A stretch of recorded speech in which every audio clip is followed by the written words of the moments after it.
ఆ ఎంపీ ఎమ్మెల్యేల మధ్య కొనసాగిన మాటల యుద్ధం ఇప్పుడు తారాస్థాయికి చేరుకుంది. నువ్వొకటి అంటే నేను మరో రెండు అంటాను అనేలా ఒకరిపై మరొకరు దుమ్మెత్తిపోసుకుంటున్నారు. ఇకపై నిన్ను నియోజకవర్గంలో తిరగనివ్వబోమని ఎమ్మెల్యేను ఎంపీ వర్గం బెదిరిస్తోందని సమాచారం. ఈ నేపథ్యంలో స్వయంగా ఆ ఎమ్మెల్యే మీడియాతో మాట్లాడుతూ నన్ను మట్టుబెట్టాలని చూస్తున్నారంటూ సంచలన ఆరోపణలు చేశారు. చంద్రబాబు ప్రభుత్వ అరాచక పాలనకు నిదర్శనంగా నిలుస్తున్న తిరువురు రాజకీయం రాష్ట్ర వ్యాప్తంగా చర్చనీయాంశంగా మారింది. ఎన్టీఆర్ జిల్లా తిరువూరులో ఎంపీ కేశినేని చిన్ని వర్గానికి ఎమ్మెల్యే కొలికపూడి వర్గానికి మధ్యన గొడవలు పరాకాష్ఠకు చేరుకున్నాయి. ఎంపీ కేశినేని చిన్ని ఆధిపత్య ధోరణి ఇక ఎంతమాత్రం సహించేది లేదని కొలికపూడి అంటున్నారు. విజయవాడ పార్లమెంటు పరిధిలో 7 నియోజకవర్గాలున్నాయని, అయితే ఎంపీ కేశినేని చిన్ని ఒక్క తిరువూరు నియోజకవర్గంపైనే ఫోకస్ పెట్టి పెత్తనం చేస్తున్నాడని గత కొంతకాలంగా కొలికపూడి శ్రీనివాసరావు మండిపడుతున్నారు.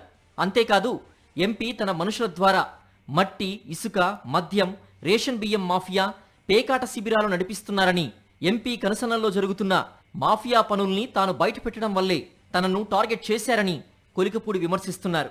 ఎన్నికల్లో తన వద్ద 5 కోట్ల రూపాయలు తీసుకుని తిరువూరు టికెట్ ఇచ్చారంటూ కేశినేని చిన్నిపై ఓ 3 నెలల క్రితం సంచలన ఆరోపణలు కూడా చేశారు ఎమ్మెల్యే కొలికపూడి. ఈ నేపథ్యంలో ఎన్టీఆర్ జిల్లా తిరువూరు టీడీపీలో విభేదాలు మరోమారు రచ్చకెక్కాయి. విజయవాడ ఎంపీ కేశినేని చిన్నిపై తిరువూరు ఎమ్మెల్యే కొలికపూడి శ్రీనివాస్ తాజాగా సంచలన వ్యాఖ్యలు చేశారు. నెమలి శ్రీ వేణుగోపాల స్వామి ఆలయంలో పట్టు వస్త్రాల పంచాయతీ ఘటన తర్వాత తనపై దాడి చేయడానికి ఎంపీ మనుషులు కుట్ర పన్నారని ఎమ్మెల్యే ఆరోపించారు. తన గన్మెన్కు నిఘా వర్గాల నుంచి ముందుగానే సమాచారం వచ్చిందని సంచలనాత్మక విషయాలు బయటపెట్టారు. ఇటీవలే వేణుగోపాల స్వామి కళ్యాణం జరుగుతున్న సమయంలో కరెంటు నిలిపివేసి కొందరు తనపై దాడికి ప్రయత్నించారని కొలికపూడి ఆవేదన చెందారు.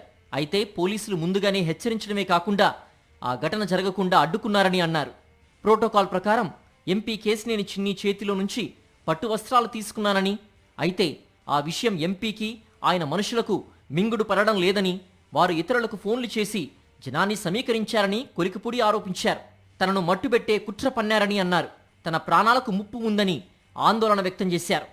కార్యాలయం నుంచి తిరువూరు నియోజకవర్గంలో ఉన్న 4 మండలాల్లో కొంతమందికి ఫోన్లు చేసి జనాన్ని సమీకరించమని, ఎమ్మెల్యే మీద దాడి చేయమని ఎందుకు చెప్పారు? ఈ విషయం తెలిసిన నిఘా వర్గాలు నా గన్మ్యాన్కి ఫోన్ చేసి గొడవలు జరుగుతాయని చెప్పారు, కానీ దాడి జరగవచ్చని చెప్పారు, కానీ జాగ్రత్తగా ఉండండి అని చెప్పారు, కానీ నాకెందుకు భద్రత కల్పించలేదు. పూడి శ్రీనివాసరావు పార్టీని ధిక్కరిస్తే లేదా పార్టీ లైన్ దాటితే చంద్రబాబు నాయుడు గారు నా మీద చర్య తీసుకుంటారు. లేదు తప్పు చేస్తున్నారని పార్టీ నాయకత్వం నాకు చెప్తే నన్ను సరిదిద్దుకుంటాను. తనపై జరిగే దాడి గురించి తన గన్మెన్కు ప్రభుత్వ నిఘా వర్గాల నుంచి దాదాపు 15 సార్లు ఫోన్లు వచ్చాయని కొలికపూడి అంటున్నారు.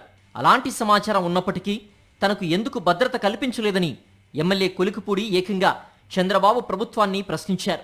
ఎవరి ఆదేశాలతో తన భద్రతను తొలగించారో చెప్పాలని కొలికపూడి డిమాండ్ చేసిన నేపథ్యంలో చంద్రబాబు ప్రభుత్వ అరాచకాలపైన సర్వత్రా చర్చ జరుగుతోంది. ఎమ్మెల్యే కొలికపూడి ఇప్పటికే పలుమార్లు ఎంపీ అవినీతిపైన, అక్రమాలు, అరాచకాలపైన ఆరోపణలు చేశారు. అయినా సరే చంద్రబాబు పట్టనట్టుగా ఉండడం పట్ల రాజకీయ విశ్లేషకులు విస్మయాన్ని వ్యక్తం చేస్తున్నారు.